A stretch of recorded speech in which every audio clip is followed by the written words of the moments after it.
안녕하세요. 내부권의 공견입니다. 이상수입니다.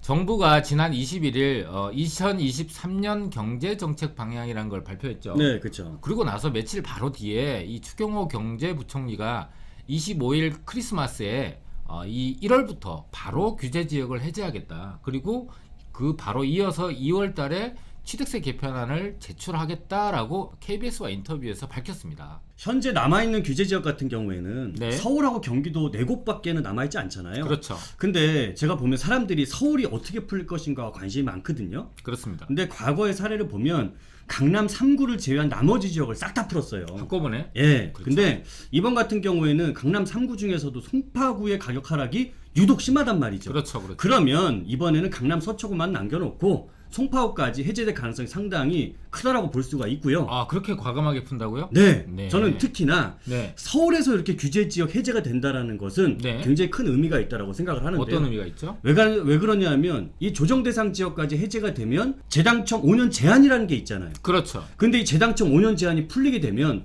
현재 재개발이든 재건축이든 사실 재당청 때문에 부담스러워서 못 돌아가시는 분들이 상당히 많았어요. 여력이 있고 네. 그다음에 지금 현재 부동산 침체기가 오히려 위기가 기회다라고 생각하시는 소수의 네. 경험 많은 투자자들은 투자를 하고 싶어해요. 맞습니다. 근데 이제 그 재당첨 기회 때문에 2개, 3개를 사놔도 아파트를 한 채만 받고 나머지는 다 그렇죠. 현금 청산 받는다고 하면은 네. 투자를 꺼릴 수밖에 없겠죠. 맞습니다. 자, 그러면은 우리 이권대님이 얘기했다시피 1월에 강남과 서초를 제외하고 전 지역이 규제 지역이 싹 풀리고 2월에 취득세 개편안이 국회에 이제 제출이 된다면 시장 분위기도 좀 바뀌고 시장이 좀 살아날 수 있을까요?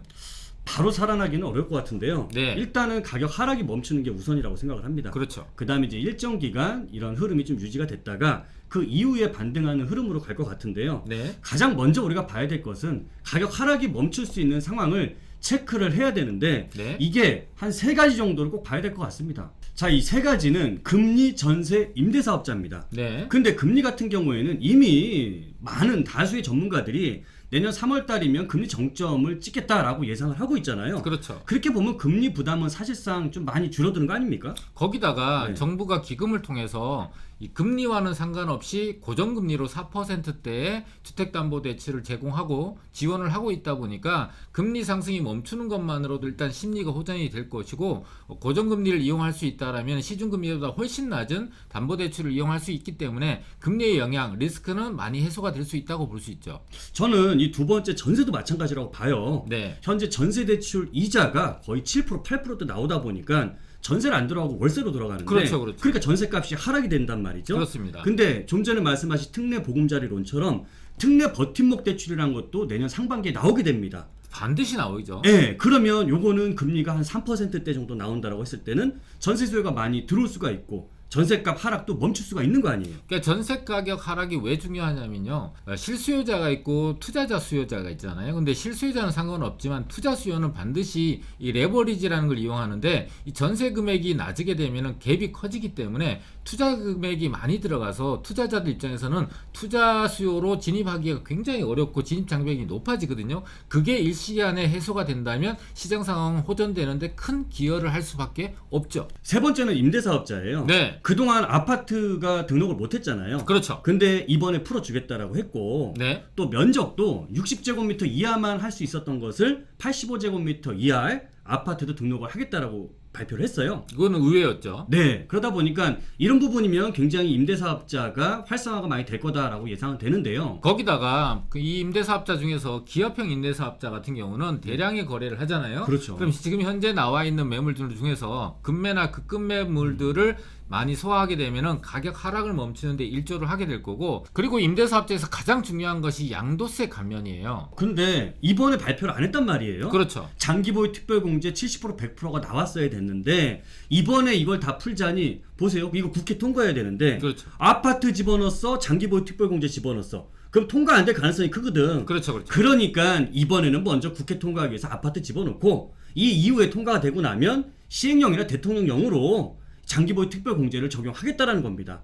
그때 10년짜리는 이제 한 70% 해주고 그다음에 15년짜리는 100% 해주겠다. 이 수순으로 갈 것 같아요. 자, 이렇게 세 가지를 체크하신다면 우리 시청자분 스스로가 바닥을 확인하고 언제쯤 시장이 살아날 수 있을지 판단할 수 있을 걸로 생각이 되고요. 두 번째로는 언제 사야 되느냐가 궁금한데요. 서울경제에서 12월 25일 날 공동 설문조사를 했어요. 대상은 건설주택정책연구원분들하고 부동산 전문가 110명입니다. 많이 했네요. 예, 이분들한테 그러면 투자 적기가 도대체 언제가 좋을까라고 했는데 23년 상반기가 좋다라고 하시는 분이 13.6%, 23년 하반기는 30.3%, 그 다음에 24년 상반기는 20%, 25년 이후에는 23.6% 이렇게 설문조사가 나왔는데 중요한 거는 1년 반 안에 투자 적기다라고 말씀하셨던 분들이 64%나 차지를 하고 있다는 거죠. 110분의 전문가가 얘기하고 있다 보니까 이 시기가 가장 적기라고 많은 분들이 예측하고 있으니까 우리 시청자분들이 꼭 어느 시기가 정답이다라기보다는요, 세 시기 중에서 하나를 잘 선택한다면 보다 확률적으로 가능성이 높게 좋은 시기를 선택할 수 있다라고 이해하시면 될 것 같아요. 이번 설문조사에서 무엇을 투자하는 게 가장 수익을 높일 수가 있을까도 했습니다. 제일 궁금한 겁니다. 네, 그렇죠. 근데 이 중에서 가장 많은 게 재건축, 재개발, 정비사업 쪽에 투자하는 게 좋겠다라는 게 110명 중에 한 40명이 손을 들었고요. 이번 대책에서 보면은 재건축에 대한 규제를 계속 완화하고 있고요. 네. 정비 사업을 활성화하겠다라고 하고 있으니까 가장 관심이 높고 또 이 악재가 있더라도 호재가 악재를 이겨버리는 시장은 가격이 빠지지 않고 올라가거든요. 네. 게다가 노후되어 있는 주택들이 새 아파트로 바뀌는 과정 중에서 가치 상승이 가장 높게 나타나기 때문에 가장 유망할 수밖에 없겠죠.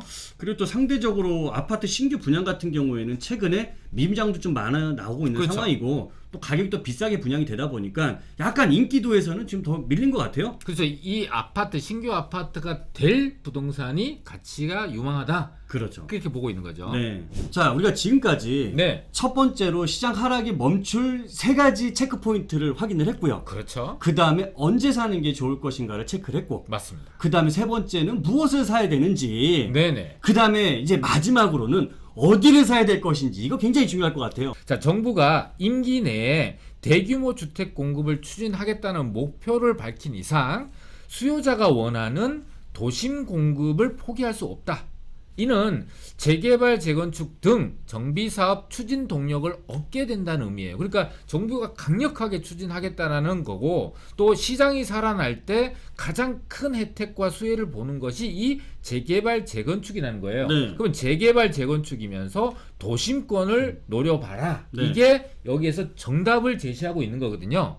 자, 우리 시청자분들이 네. 용산에서 투자하세요라고 한다면 알아서들 잘 가서 좋은 지역 가서 좋은 거 잘 사시더라고요. 워낙 오랫동안 용산이라는 지역에 대해서 많이 들으셨으니까요. 예, 그런데 도심에서 뭘 사야 됩니다라고 하면 네. 어디가 유망한지 어디에서 뭘 사야 될지를 모르시는 분들이 더 많은 것 같아요. 특히나 이 도심 같은 경우는 굉장히 특별한 곳이 대규모 업무 상업 지역을 끼고 있다 보니까 게다가 입지적으로 도심이라고 평가받는 지역들은 고밀로 개발할 수 있도록 허용을 해주고 있어요. 네. 용적률 500에서 700%까지 가능하다면은 최근에 아파트도 4, 5억 싸다고 해서 167대 1의 아주 높은 경쟁률로 많은 분들이 관심을 가졌잖아요. 그렇죠. 재개발에서도 4, 5억 정도 싸다는 뜻은 추가 부담금을 4억 안 내면은 네. 아파트 4억 싼 거하고 똑같은 효과를 볼 수 있는데 그런 고밀 사업이 진행될 곳이 이 도심인 거예요. 그래서 우리 시청자분들이 잘 모르시면은 이 금요일, 토요일 날 진행하는 세미나에 오신다면은 구체적인 지역과 그 지역에 어떤 요건을 갖추고 있어서 여기가 고밀 개발이 돼서 사업성이 이렇게 높을 수 있는지를 우리 이꼰대님과 제가 꼼꼼하게 알려드릴 예정이고요. 금요일과 토요일 연말에 우리 시청자분들한테 선물이 될 수 있도록 최선을 다해서 전달해 드리도록 하겠습니다. 이번 주 금요일과 토요일에 뵙도록 뵙겠습니다. 하겠습니다.